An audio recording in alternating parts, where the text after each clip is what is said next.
বৃষ্টির দিনে। হ্যাঁ বলো এটা কি আছে? না বাবা, এটা হলো একদম সোনামুগ ডালের ঘি দিয়ে গোবিন্দভোগ চাল দিয়ে ঘন খিচুড়ি। আর আছে তার সাথে আছে আমার বাচ্চাদের জন্য আলু ভাজা, কুমড়ি আর কয়েকটা পেঁয়াজি। ঠিক আছে, আর তার সাথে একটা দারুণ জিনিস আছে যেটা জমে যাবে, সেটা হলো গন্ধরাজ লেবু। কি?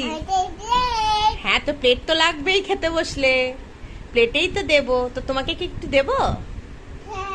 ওকে, এই যে আমার কোকোকে একটু খিচুড়ি দিলাম। কোকো যদি একবার খেয়ে সেরেছে, তার পাশে একটা লেবু দিলাম।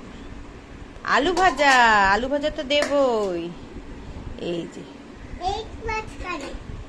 কোকোকে একটু আলু ভাজাও দিলাম। আর একটা জিনিস দেব কোকোকে, একটা ছোট্ট কুমড়োর পকোড়া। না মা, কেমন লাগছে? ভালো লাগছে। ওয়াও, খাও খাও খাও। ওরে বাবা লে।